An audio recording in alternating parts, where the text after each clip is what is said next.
Advance 2024 is now over. तो अभी time आ गया है कि हम लोग जे एडवांस 2024 के फिज़िक्स के पेपर को डिटेल में एनालाइज करें।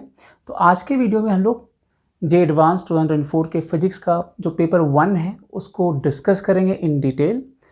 तो मैंने वीडियो को अलग डिफरेंट पार्ट्स में बनाया है ताकि मैं ज़्यादा डिटेलिंग दे सकूं। तो लेट्स गेट स्टार्टेड। हम लोग स्टार्ट करते हैं डिस्कशन ऑफ पेपर 1 फिज़िक्स का। सो आई होप आपके पास पेपर साथ में होगा जे एडवांस का। तो हम लोग 1 बाय 1 डिस्कस करते हैं, राइट। सो सबसे पहले पेपर 1 का जो फर्स्ट प्रॉब्लम है, राइट, इसमें जो सिचुएशन है वो क्या है, एक डायमेंशनलेस क्वांटिटी को दिया गया है और उसका जो फॉर्म दिया गया है, डायमेंशनलेस क्वांटिटी का जो फॉर्म दिया गया है वो E alpha epsilon not beta H gamma and C delta. तो ये क्वेश्चन में दिया गया है कि इट्स अ डायमेंशनलेस क्वांटिटी। तो अगर ये डायमेंशनलेस क्वांटिटी है तो हम इसको कैसे रिप्रेजेंट कर सकते हैं, m0 l0 t0। और इसके अलावा अगर कहीं पे कोई दूसरा पैरामीटर भी आता है तो उसके टर्म में भी हमें दिखाना पड़ेगा। सो हमने भी जो फंडामेंटल यूनिट जो देखा है हमने mlt उसको हमने लिखा है, बट हो सकता है इसमें कुछ और भी एडिशन हो जाए। वो डिपेंड करेगा कि यहाँ पे फिजिकल क्वांटिटी कैसा है। अब नॉर्मली क्या होता है कि हमें जैसे ये यहाँ पे ई इलेक्ट्रॉनिक चार्ज दिया हुआ है epsilon not, A H Planck's constant है और सी स्पीड ऑफ लाइट है। तो इसमें से कुछ है जिसका आप डायरेक्टली बता सकते हो जो डायमेंशन है, और कुछ ऐसे भी इसमें फिजिकल क्वांटिटी है जिसको आपको कैलकुलेट करना होगा। नॉर्मली याद हमें नहीं जाता। जैसे आपसे अगर मैं एप्सिलॉन नॉट का पूछूंगा तो आप डायरेक्टली नहीं बता पाओगे, राइट। तो एक एक करके हम लोग देखते हैं कि जैसे यहाँ पर जो इलेक्ट्रॉनिक चार्ज है इसको क्या लिखेंगे। तो इसके लिए हमें सर्टेन कुछ फार्मूला याद होना चाहिए जो इसको कोरिलेट कर रहा हो। फॉर एग्जाम्पल हमें जैसे पता है कि जो Q होता है वो IT होता है, राइट, और Q मेरा NE के भी इक्वल होता है। तो यहाँ से हम इलेक्ट्रॉनिक चार्ज को IT/N लिख सकते हैं, या अगर डायमेंशन वाइज कहा जाए सो ये इसका डायमेंशन हो जाएगा। और ये एम्पियर हो गया, I के लिए एम्पियर हो गया, T के लिए टाइम, है ना। और ये नीचे नंबर है तो इसको एज इट इज छोड़ देते हैं, राइट। तो इलेक्ट्रॉनिक जो हमारे पास इलेक्ट्रॉनिक चार्ज है उसका वैल्यू मतलब डायमेंशन का उसका हमने लिख दिया यहाँ पे, राइट। अब एप्सिलॉन नॉट को देखते हैं। तो एप्सिलॉन नॉट को निकालने के लिए हम लोग अगर कोलम्बिक फोर्स होता है, जैसे फोर्स हमें पता होता है कितना होता है 1/4 pi epsilon not Q1 Q2 divided by R² होता है, राइट। तो अगर डायमेंशन हमें एप्सिलॉन नॉट चाहिए तो एप्सिलॉन नॉट का हमें डायमेंशन चाहिए तो Q1 Q2/4 पाई F R² हो जाएगा, राइट। तो अब इसका डायमेंशन अगर लिखें हम, सो अगेन Q1 Q2 है तो अगेन इसका IT होता है। IT का हमने देखा, जैसे यहाँ पे हमने लिखा है ना। तो ये बेसिकली 80 है, ये हो गया एम्पियर करंट के लिए, और जो करंट का जो डायमेंशन है, और T टाइम हो गया। तो यहाँ पे आप क्योंकि ये भी चार्ज का ये भी चार्ज का है तो हम इसको A² T² ऐसे लिख सकते हैं, राइट। और नीचे में ये अगेन डायमेंशन लेस है, फोर्स का हमें पता है MLT-2 है ना, और R मेरा L² हो गया। तो ये कैलकुलेट करें अगर हम तो ये आ जाएगा M-1 है ना, L ये 3 है तो -3 आ जाएगा, और T ऊपर जाएगा तो T4 और A² है ना। तो ये आ गया इसका डायमेंशन, ठीक है। तो ये एप्सिलॉन नॉट का आ गया। उसके बाद है प्लैंक्स कांस्टेंट। तो अगेन हमें कोई फार्मूला ध्यान रखना पड़ेगा, जैसे E मेरा SC/λ होता है, राइट। तो H जो होगा वो E λ/c, E यहाँ पे एनर्जी है। तो अगर हम डायमेंशन लिखें तो एनर्जी का होता है mL2T-2, लैम्डा का L हो जाएगा, है ना, और ये हो जाएगा LT-1 इसका डायमेंशन, राइट। तो इसको अगर लिखें तो ये कितना आ जाएगा, ये L कैंसिल आउट हो गया। सो mL2 और ये T-1, राइट, mL2T-1, ठीक है, ये आ जाएगा। तो ये H हो गया। और लास्ट में स्पीड ऑफ लाइट, तो ये तो हमें पता है इसका डायमेंशन स्पीड ऑफ लाइट है, तो ये LT-1 हो जाएगा, राइट। तो ये सारा वैल्यू हमें पता चल गया। अब इसको हमें यहाँ रखना पड़ेगा इस जगह, राइट। तो रखते हैं सारा वैल्यू, जैसे यहाँ पे इलेक्ट्रॉनिक चार्ज का 80 है तो ये रखते हैं यहाँ पर। सो 80, तो अगेन क्योंकि यहाँ पर हम देख सकते हैं यहाँ पे एम्पियर भी आ गया, तो एक एडिशनल आप a पे पावर 0 भी रख सकते हो, राइट। तो यहाँ पर 80, इस पे अल्फ़ा आ गया, राइट। तो ये अल्फ़ा आ गया। फिर एप्सिलॉन नॉट मेरे पास m-1 L-3 T4 A2, इस पे मेरा बीटा है। देन थर्ड मेरा h हो गया। h का मेरे पास h का जो मेरा डायमेंशन है वो है ml2T-1, सो ml2T-1 और इस पे गामा आ गया। और लास्ट में जो c है LT-1 इस पे डेल्टा आ गया, ठीक है। And this would be equal to m पे power 0 L0 T0 A0, right, क्योंकि ये डायमेंशनलेस क्वांटिटी दिया हुआ है क्वेश्चन में, राइट। अब इसको रीअरेंज करना पड़ेगा। तो m से स्टार्ट करते हैं। तो m पे जो पावर होगा यहाँ पे होगा माइनस बीटा, राइट, ये वाला। फिर ये गामा हो गया प्लस गामा, राइट, ये हो गया। अब आते हैं l पे। तो l पे क्या होगा -3 बीटा, राइट। उसके बाद ये +2 गामा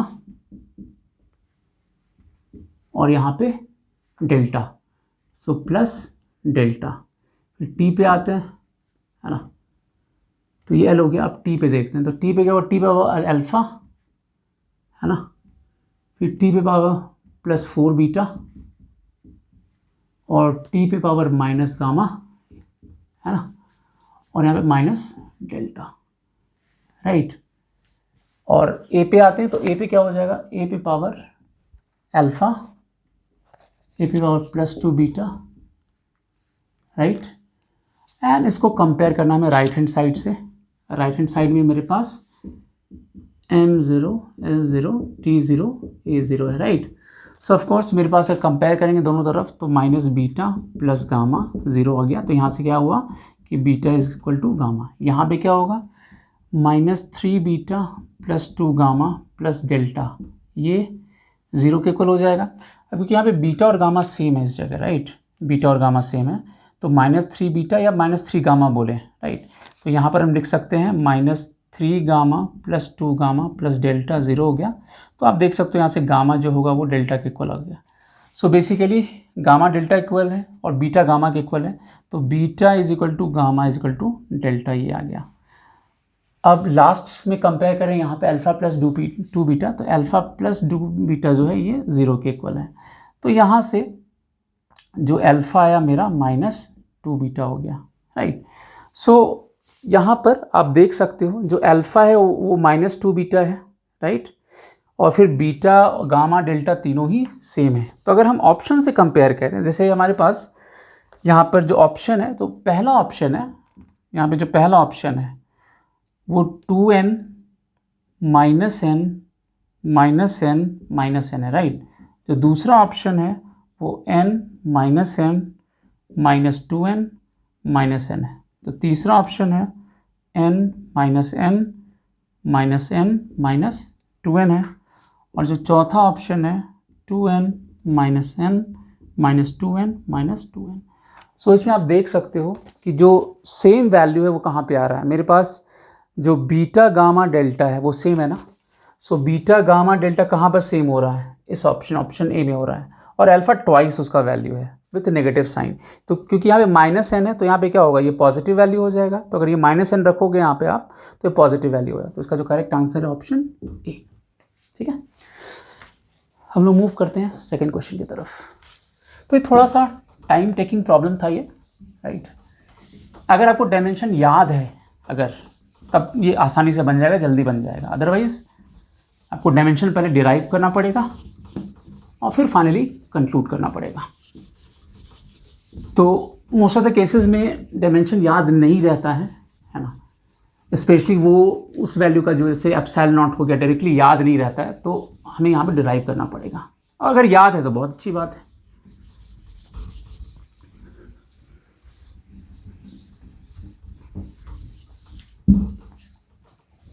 तो ये फर्स्ट प्रॉब्लम हो गया। अब आते हैं सेकंड प्रॉब्लम पे, क्वेश्चन नंबर 2। क्वेश्चन नंबर 2 में एक इन्फिनिटली लॉन्ग वायर है which is located along Z axis, और करंट आई उसमें फ्लो हो रहा है अलॉन्ग पॉजिटिव जेड डायरेक्शन, और ये एक मैग्नेटिक फील्ड प्रोड्यूस करता है। हमें लाइन इंटीग्रल बताना है B dot D l along a straight line from a point -√3a, a0 to a,a,0। ठीक है, हमें लाइन इंटीग्रल बताना है। तो पहले हम इसका सेटअप बना लेते हैं, राइट। तो यहाँ पर जो सिचुएशन है वो क्या है कि जैसे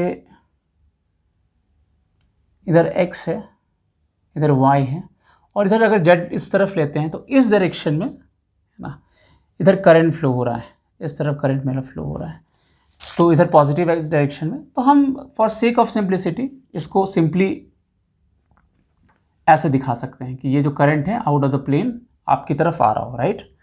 और यहाँ पे 2 पॉइंट है ना, एक पॉइंट है -√3a,0, मतलब ये दोनों ही पॉइंट अगर आप देखो तो XY प्लेन में है, राइट। इसके कोऑर्डिनेट से पता चल रहा है, जेड में कुछ भी वैल्यू नहीं है, 0 है। तो यहाँ पर ये जो पॉइंट है इसको लेट से हम नाम दे देते हैं, लेट से ए बोलते हैं, है ना। सो ये -√3a,a,0, और जो दूसरा पॉइंट है ये बी है, ये a,a,0। खास बात ये है कि ये बिल्कुल पैरेलल होगा, इसके एक्स एक्सिस के पैरेलल होगा, ये जो ए बी लाइन होगा, क्योंकि आप देख सकते हो यहाँ जो हाइट है ए, यहाँ भी हाइट ए ही है, राइट। तो ये बिल्कुल पैरेलल होगा एक्स एक्सिस के, और करंट मेरा आउट ऑफ द प्लेन है। तो हमें अगर इसके अलॉन्ग लाइन इंटीग्रल चाहिए तो आप देखोगे ठीक से, और ये इन्फाइनाइटली लॉन्ग वायर है, तो इसकी वजह से मैग्नेटिक फील्ड में पता है कितना होता है, μ0I/2πr होता है। बट जब ये आप इस लाइन के अलॉन्ग मूव करोगे तो यहाँ पे क्या होगा, इस जगह मैग्नेटिक फील्ड वेरिएबल होगा। जैसे आप किसी भी, अगर आपको निकालना है किसी भी पॉइंट पे, तो यहाँ का मैग्नेटिक फील्ड कुछ और होगा, यहाँ का कुछ और होगा, यहाँ का कुछ और होगा। अच्छा, राइट हैंड थंब रूल से आप लगाओगे तो ये परपेंडिकुलर आएगा, ये जो लाइन ज्वाइन होगा इसके परपेंडिकुलर आएगा। तो ऑफकोर्स यहाँ पर क्या हो रहा है कि डायरेक्शन भी चेंज हो रहा है और साथ में मैग्नीट्यूड भी चेंज हो रहा है। तो लेट्स से कि ये थीटा बना रहा है यहाँ पर, है ना, ये थीटा होगा तो ये भी थीटा होगा, तो ये 90 - थीटा, ये कितना होगा, थीटा हो जाएगा, राइट। और इसको हम लेट्स से एल बोलते हैं, ये एल है, ये ए है, नहीं। तो हमें इसके अलॉन्ग लिखना है, लाइन ए बी के अलॉन्ग लिखना है लाइन इंटीग्रल। तो लाइन इंटीग्रल अगर हम लाइन ए बी के अलॉन्ग लिखें सो क्या होगा, B dot D L, right, B dot D L. So ये होगा B D L cos theta, B D L cos theta, right, क्योंकि डी एल हम इसी डायरेक्शन में ले रहे हैं, डी एल जो ले रहे हैं इसी की डायरेक्शन में ले रहे हैं, ठीक है। और बी इस तरफ है, और दोनों के बीच का जो एंगल है थीटा है, तो B D L cos theta हो जाएगा। अब यहाँ पर अगर आप टैन थीटा लिखते हो, टैन थीटा लिखते हो विच इज़ L/A, राइट, तो L हो जाएगा A टैन थीटा। सो यहाँ से जो डी एल होगा वो कितना होगा, A sec square theta d theta, क्योंकि थीटा में वेरिएबल होगा ऑफकोर्स, राइट। और ये जो वेरी करेगा इस एंड से, राइट, इस एंड तक वेरी करेगा, वो हम लोग बाद में निकालेंगे वो वैल्यू कितना हो जाएगा, ठीक है। तो यहाँ इसको निकाल ही लेते हैं, लेट से कि ये जो एंगल है ना, ये एंगल लेट से θ1 है, और ये जो दूसरा एंड होगा जो यहाँ बना रहा होगा, ये वाला जो है ना, ये लाइन जो इसका एक्सट्रीम एंड होगा, ये लेट से θ2 बना रहा है, राइट। सो θ1 कितना हो जाएगा, tan θ1 अगर लिखें सो tan θ1 हो जाएगा परपेंडिकुलर बाय बेस। तो यहाँ पे जो परपेंडिकुलर है बेसिकली ये √3 है, सो √3 हो गया, सो √3, तो θ1 मेरा 60 डिग्री हो गया विच इज़ π/3, ठीक है। और अगर हम tan θ2 निकालें तो दूसरा एंड है, तो ये a है और ये भी a है, तो a/a, ये 1 हो गया, तो θ2 इज़ 45 डिग्री या π/4, है ना। सो इस तरफ π/3 हो गया, इस तरफ π/4 हो गया, राइट। तो अब हम यहाँ पे जो है वैल्यूज़ को निकालते हैं। तो यहाँ पे जो बी डॉट डी एल होगा, है ना, बी डॉट डी एल जो होगा ये कितना हो जाएगा, बी डॉट डी एल जो होगा this would be B D L cos theta, और बी मेरा होगा μ0I, इसको हम आर बोलते हैं, राइट, ये मेरा आर है, ये जो डिस्टेंस यहाँ पे ये आर है, क्योंकि जो करंट है इस डायरेक्शन में फ्लो हो रहा है, इन्फाइनटली करंट कैरिंग वायर है, तो यहाँ से इस डिस्टेंस पे μ0I/2πr होता है और direction right hand thumb rule से इस तरफ आएगा, इस जो लाइन ज्वाइन होगा इसके परपेंडिकुलर होगा। सो यहाँ पर b का वैल्यू रखते हैं यहाँ पर, है ना। सो μ0I/2πr, है ना, और dl मेरा a sec square theta d theta हो गया, है ना, d थीटा, और इधर cos थीटा हो गया, है ना। अब r को भी हम कोशिश करते हैं कि वो थीटा के टर्म में आ जाए, तो हम देख सकते हैं cos थीटा कितना होगा, base by hypotenuse. So as cos theta जो मेरा है वो a/r है, राइट, a/r है, तो r मेरा कितना हो जाएगा, a sec थीटा हो जाएगा, राइट। तो ये वैल्यू रख दें यहाँ पर। सो यहाँ पे μ0I/2π और r हो गया a sec थीटा, और यहाँ पर a sec square theta into cos theta. तो कॉस थीटा जब नीचे आ जाता है, इस कॉस थीटा को नीचे ले आएंगे तो ये sec स्क्वायर थीटा हो जाएगा, राइट। तो ये कैंसिल आउट हो गया, ये कैंसिल आउट हो गया। तो ये जो टर्म है थोड़ा सिंप्लीफाइड है, μ0I/2π और यहाँ पे d थीटा का इंटीग्रल आ गया। अब यहाँ जो इंटीग्रेशन लिमिट होगा वो, क्योंकि हम इस डायरेक्शन में मूव कर रहे हैं, ये क्लॉकवाइज सेंस, इसको हमने पॉजिटिव लिया है, और हम ये जो डायरेक्शन होगा तो क्या होगा, नेगेटिव हो जाएगा। तो बेसिकली हम माइनस, ये थीटा और मेरा π/3 है, सो -π/3 से +π/4 मूव करेंगे हम लोग, है ना। ये एंड π/4 पे था, तो इस सेंस को हमने पॉजिटिव बोला, तो इधर क्या होगा, नेगेटिव होगा। सो माइनस, ये -π/3 से +π/4 हो जाएगा। सो μ0I/2π और π/4 और माइनस ऑफ -π/3 π/3 ऐड अप हो जाएगा, राइट। सो ये हो जाएगा मेरा कितना, μ0I/24, राइट। और यहाँ पे 7 भी आ जाएगा, 7 μ0I/24। तो इसका जो करेक्ट आंसर हो जाएगा वो हो जाएगा ऑप्शन नंबर ए, ठीक है, हो जाएगा। अब आते हैं हम लोग थर्ड प्रॉब्लम पे, ठीक है।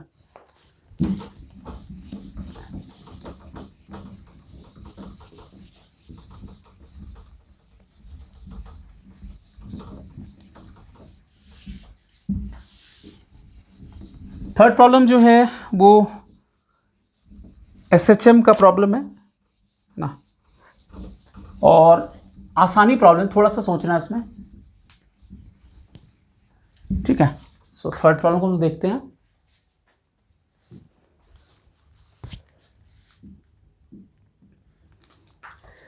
तो थर्ड में क्या सिचुएशन है कि यहाँ पे दो बीड है ना, दोनों का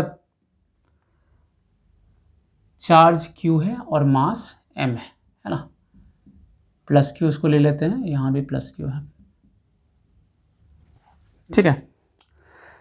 और इसको horizontal frictionless non conducting circular loop पे यहाँ पे बीट को रखा गया है ना। तो ये सर्कुलर लूप हुप हो गया आपका, है ना। इसका रेडियस r दिया हुआ है ना, रेडियस का r दिया हुआ है, यहाँ पे रखा हुआ है चार्ज। दूसरा जो दूसरा चार्ज यहाँ पर है, मास m है, इसका भी मास m है, ठीक है। इसको हमने ग्लू करके रखा हुआ है यहाँ पे, ये फिक्स है और ये मूव कर सकता है इसके अलॉन्ग, हुप के अलॉन्ग, ठीक है। क्योंकि बीड है तो ऑफकोर्स हुप के अलॉन्ग ही मूव करेगा। तो इसको जब हम इधर डिस्प्लेस करते हैं तो ये ऑसिलेशन करता है, तो उसका हमें एंगुलर फ्रीक्वेंसी बताना है, स्क्वायर ऑफ एंगुलर फ्रीक्वेंसी बताना है, ठीक है। तो ऑफकोर्स जो इनिशियली जो सबसे पहले हम मीन पोजीशन निकालेंगे, तो मीन पोजीशन कहाँ पे होगा, तो यहाँ पे क्या होगा कि इस जगह इस दोनों के बीच का कोलम्बिक रिपल्शन काम कर रहा होगा इस दोनों के बीच में, तो ये मूव कर सकता है, ये फिक्स है, ठीक है, ये ग्लूड है, ये ग्लूड है।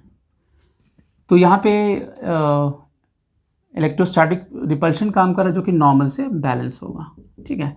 तो ये भी इक्विलिब्रियम सिचुएशन। अब हम क्या करते हैं, इसको थोड़ा सा डिस्प्लेस करते हैं, थीटा से डिस्प्लेस करते हैं।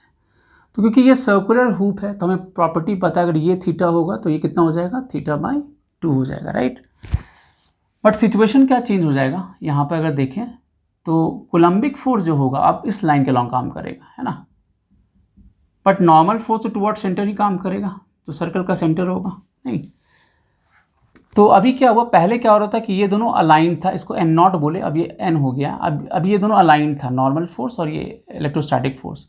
बट अब ये नॉर्मल फोर्स ये तो सेंटर से ही पास करेगा, बट जो ये एफ ई आप देख रहे हो, ये इसका जो लाइन ऑफ एक्शन कहीं और से पास करेगा, यहाँ से पास नहीं करेगा, क्योंकि ये अभी यहाँ से पास कर रहा था इसलिए इक्विलिब्रियम पोजीशन था। बट अब इसके पास कोई रिस्टोरिंग टॉर्क आ जाएगा इसके अबाउट, तो वही रिस्टोरिंग टॉर्क इसको ऑसिलेट करवाएगा। तो हम लोग रिस्टोरिंग टॉर्क निकाल लेते हैं ओ के अबाउट। तो ये कितने से इसका लाइन ऑफ एक्शन डिस्प्लेस हुआ, इतने अमाउंट से डिस्प्लेस हो गया ना। तो ये θ/2, ये रेडियस है तो ये भी रेडियस है, तो ये भी कितना होगा, θ/2 होगा। नहीं, तो ये जो परपेंडिकुलर डिस्टेंस होगा, ये वाला डिस्टेंस, ये कितना हो जाएगा, ये होगा r sin θ/2। तो जो टॉर्क होगा, रिस्टोरिंग टॉर्क एफ ई का, वही इसको मूव कराएगा, है ना। तो टॉर्क जो है ये कितना हो जाएगा, ये होगा F E into R sine θ/2, है ना। और टॉर्क मेरा कितना होगा, ये आई अल्फा हो जाएगा, आई अल्फा। और एफ ई हमें पता है, एफ ई कितना हो जाएगा, अच्छा ये आर है तो ये आर कॉस θ/2, तो ये ट्वाइस हो जाएगा। तो दिस वुड बी, है ना, ये हो जाएगा। अच्छा यहाँ पे नेगेटिव साइन लगा देते हैं क्योंकि रीस्टोरिंग टॉर्क है। सो माइनस एफ ई मेरा हो गया के क्यू आर स्क्वायर बाय, और ये टोटल डिस्टेंस 2r cos θ/2 हो गया। सो 2r cos θ/2, है ना, इसका whole square into r sine θ/2, है ना, कितना हो गया। अब मोमेंट ऑफ इनर्शिया जो होगा इस बीट का, इसके बाद कितना, क्योंकि इसका मास m है, इसके बाद ऑसिलेट कर रहा है और ये डिस्टेंस r है, तो mr² हो जाएगा, राइट। सो ये mr² हो गया इंटू अल्फा। और यहाँ पे क्या होगा, क्योंकि थीटा बहुत स्मॉल है यहाँ पर, तो साइन θ/2 को आप θ/2 लिख सकते हो, और कॉस θ को 10/1 हो जाए, क्योंकि कॉस θ/2 जब थीटा 10/0 होता है तो ये क्या होता है, 1 हो जाता है। तो ये वैल्यू कितना होगा, माइनस KQ² R, ये θ/2 हो गया, और नीचे 4r², राइट। कॉस स्क्वायर θ/2 उसको 10/1 हो गया हमारा। सो यहाँ से आप देख सकते हो कि अल्फ़ा का जो वैल्यू होगा कितना होगा, माइनस KQ² थीटा, और नीचे हो गया, है ना, 8r हो जाएगा, राइट। और ये इधर वाला आएगा mr², ठीक है। के का वैल्यू रख दो यहाँ पर 1/4πε0, तो Q² ये होगा 32πε0 r³ into m into theta हो गया, राइट। और इसको ω² कह लो, तो ω² को कंपेयर कर लो ω² थीटा से, और यहाँ पे ω² का ही वैल्यू पूछा गया, राइट। सो ω² जो होगा कितना हो जाएगा, Q² bye 32πε0 r³ into m हो जाएगा। तो इसका जो करेक्ट आंसर है वो है ऑप्शन नंबर बी, राइट। तो इसका जो करेक्ट आंसर है 3 का ऑप्शन नंबर बी है, ठीक है। सो क्वेश्चन नंबर 3 हो गया। क्वेश्चन नंबर 4,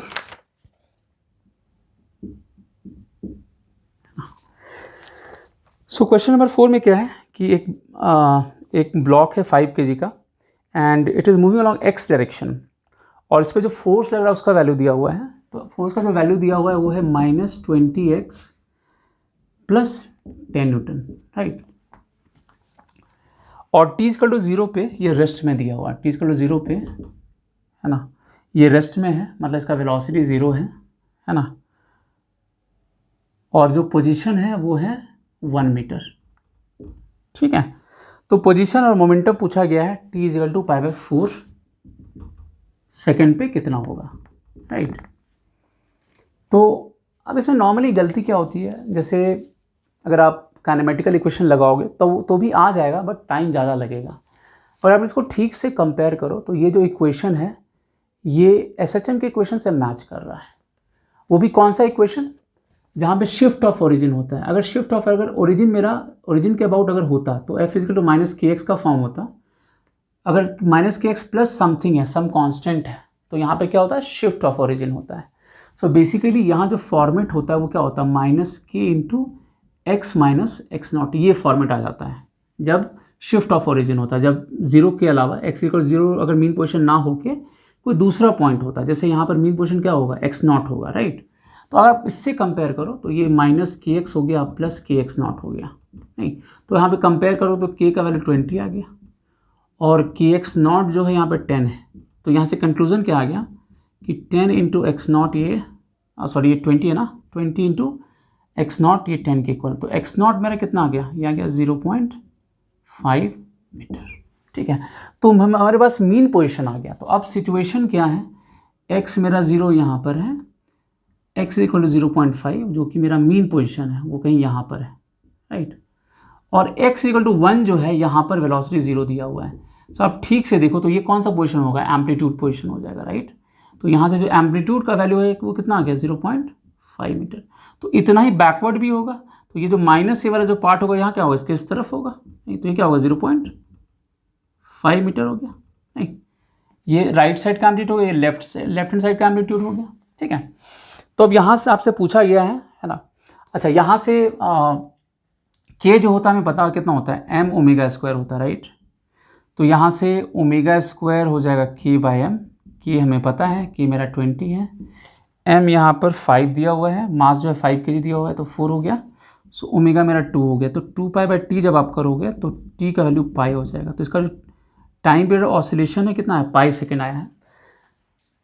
अब पूछा गया है कि पाई बाय 4 पे, तो क्योंकि टी इक्वल टू 0 पे यहाँ पर है, मतलब ये अपना जो मोशन स्टार्ट कर रहा है एम्पलीट्यूड से स्टार्ट कर रहा है, तो पाई क्योंकि पाई सेकेंड इसका इंटायर टाइम पीरियड है, तो एम्पलीट्यूड से मीन तक आने में पाई बाय 4 का टाइम लगता है। तो बेसिकली ये इस पोजीशन का, यहाँ का पोजीशन पूछ रहा है और मोमेंटम पूछ रहा है पाई बाय 4 पे। तो पाई बाय 4 पे कहाँ पर होगा, 0.5 पे होगा, आप देख सकते हो, नहीं यहाँ पर पाई बाय 4 पे ये एक्स जो होगा 0.5 पे होगा, और इसका जो मोमेंटम होगा वो नेगेटिव होगा, इस तरफ मूव कर रहा होगा।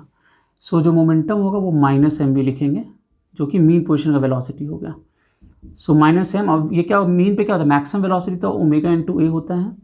सो ये वैल्यू कितना होगा, -5, ओमेगा हमने निकाला है 2 और एम्पलीट्यूड है 0.5। सो ये कितना आ जाएगा, -5 आ जाएगा, राइट, -5 kg/s। तो उसका जो करेक्ट आंसर है ऑप्शन नंबर सी हो जाएगा। ठीक है, चलिए मूव करते हैं नेक्स्ट क्वेश्चन। जो नेक्स्ट प्रॉब्लम है, नेक्स्ट प्रॉब्लम ये बेसिकली बोर मॉडल पे बेस्ड है। ये भी आसानी क्वेश्चन, थोड़ा सा सोचना है इसमें, तो बोर मॉडल पे बेस्ड है। ठीक है, और मैं इसको आसान की कैटेगरी में ही रखूँगा, है ना, क्योंकि इस टाइप का आपने प्रॉब्लम ऑलरेडी बहुत किया होगा प्रैक्टिस में, थोड़ा सा बस सोचना था इसमें, है ना।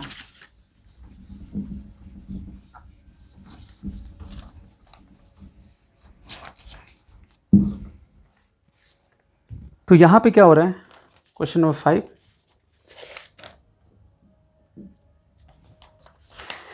यहाँ पे आपको फोर्स दिया हुआ है कि एक पार्टिकल जो है वो सर्कुलर ऑर्बिट में मूव कर रहा है under the influence of central force.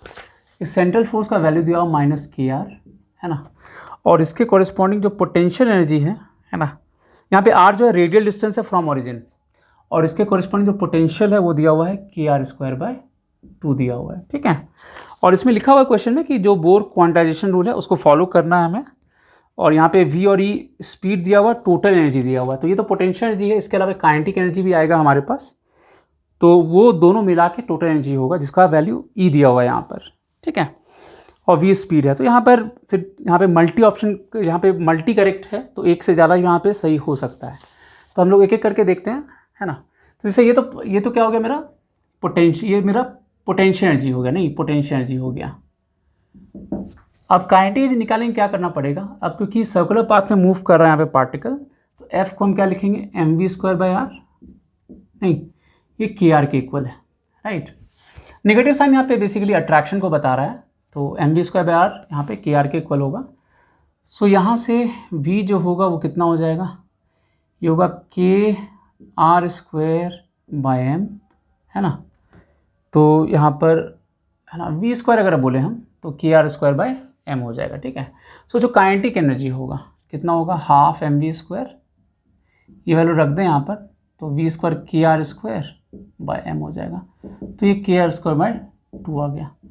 तो ठीक से देखो, जो टोटल एनर्जी यहाँ पर है, तो potential energy plus kinetic energy, और दोनों का ही वैल्यू यहाँ पर सेम ही आया, नहीं, KR²/2 प्लस KR²/2, तो ये KR² आ गया, राइट। अब यहाँ पे ऑप्शन है, जैसे पहला ऑप्शन है कि जो R² है ना। अच्छा, यहाँ पर एक और चीज़ क्या है कि जो MVR होगा, क्वांटाइजेशन जो रूल है वो लगेगा, N है ना, NH बार ऐसे लिया हुआ है, ये H/2 के इक्वल है, ये बेसिकली ये जो H बार ऐसे दिया हुआ है ये H/2 के इक्वल है, राइट। तो यहाँ पे MVR NH बार के इक्वल है। तो अब हमें यहाँ पे R² को कोरिलेट करना है, राइट। तो यहाँ से हमें ऑप्शन से देखना पड़ेगा कि जैसे यहाँ पर हम देखें तो इस जगह आप V को क्या लिख सकते हो, जैसे अगर हम इसी को स्क्वायर कर लें, M² V² R² N² square कर लेते हैं, राइट। अब यहाँ पे V² जो है उसको हम लिख सकते हैं KR²/M, सो इसको लिखते हैं KR²/M R², है ना। तो यहाँ से R⁴ जो आ रहा है, राइट, R⁴ ये होगा MN² H² MN²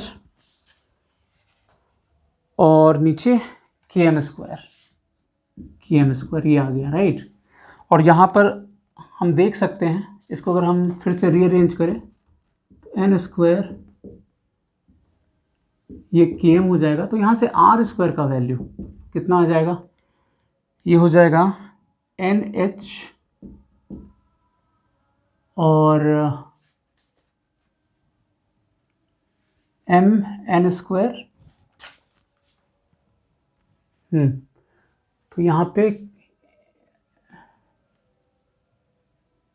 KM यहाँ पर आ गया, सो यहाँ पर NH/√MK, ठीक है। तो ऑप्शन ए करेक्ट हो गया, राइट। फिर बी पे आते हैं, तो V², अब बी पे आए अगर हम, तो यहाँ पर जो V² है, नहीं, V² है K/M R², तो R² मेरे पास आ चुका है, तो ये वैल्यू रख दें यहाँ पर, K/M NH/√MK, नहीं, तो इसको आप रीअरेंज करोगे तो कितना आ जाएगा, ये इसको अंदर ले आओ, राइट, इसको अंदर ले आओगे और तो ये K ऊपर चला जाएगा, तो NH बार हो गया, ऊपर K आ जाएगा और नीचे M³ हो जाएगा, राइट। तो ये भी जो ऑप्शन नंबर बी है ये भी सही हो गया, ठीक है। तीसरा जो है वो एंगुलर मोमेंटम से कोरिलेट किया गया है। सो जैसे L जो था मेरा वो कितना था, वो MVR और NH बार ये था, राइट। तो यहाँ पर L/mr² लिखा गया है। सो अगर हम L/mr² करें, mr² नहीं, सो L/m और R² का जो वैल्यू आया यहाँ पर वो रख देते हैं, राइट, /√MK, है ना।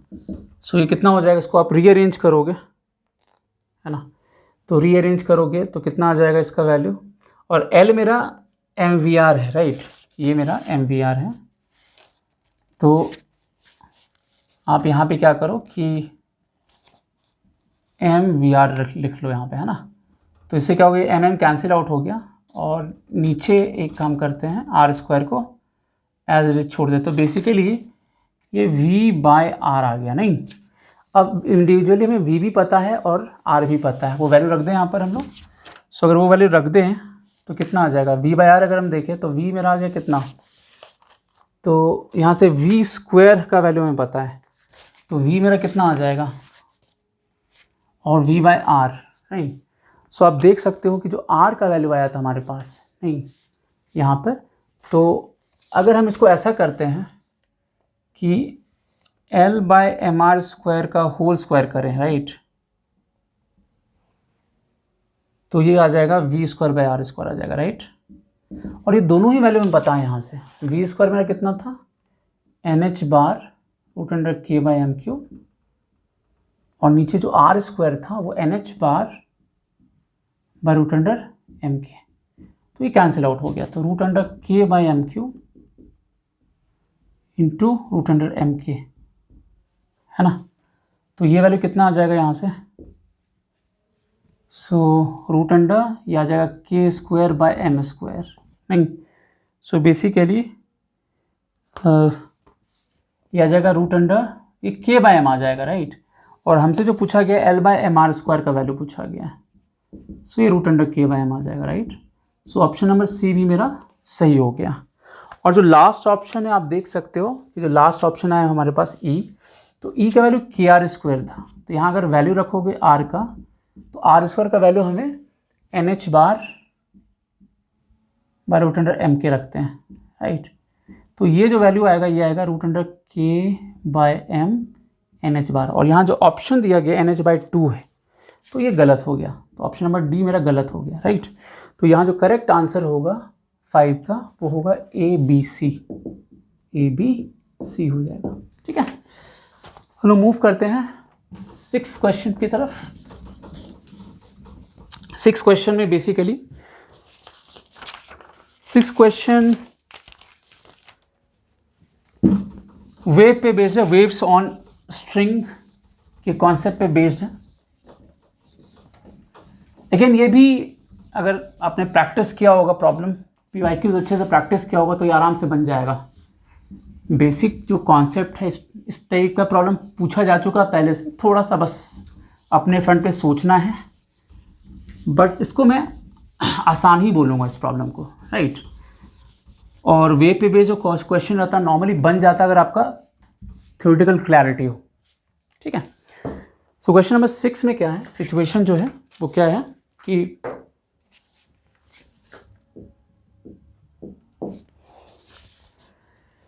यहाँ पे 2 यूनिफॉर्म स्ट्रिंग्स हैं, ठीक है, और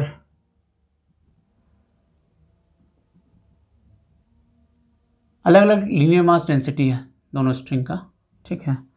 एक का म्यू है, इसका लेंथ एल है, और ये 2l है, इसका 4 म्यू दिया हुआ, राइट। अब यहाँ पे ऑप्शन है कि जैसे पहला है कि, और यहाँ पे डिफाइन किया गया है कि जो फ्रीक्वेंसी है वो 1/2l root under T by mu दिया, टी यहाँ पे टेंशन इन स्ट्रिंग हो गया, और म्यू इसका जो लीनियर मास डेंसिटी है। तो यहाँ पे ऑप्शन है कि with a node at O the minimum frequency of vibration of the composite string is nu naught, right. तो इसको चेक करते हैं, तो यहाँ पे दिया हुआ है कि ये नोड है। सो अगर नोड होता है तो हमें पता है कि दोनों साइड जो फ्रीक्वेंसी ऑफ वाइब्रेशन होगा वो सेम होना चाहिए, राइट।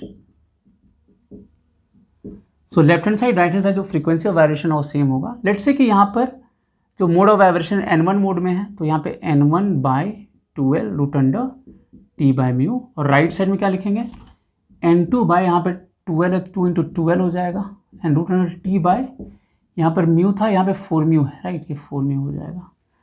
सो यहाँ पर ये cancel N1/2l root under T by mu, और यहाँ पे इसको बाहर ले आओ आप, सो N2 बाई ये 8l आ जाएगा, right, 8l root under T by mu आ जाएगा, ये कैंसिल आउट हो गया।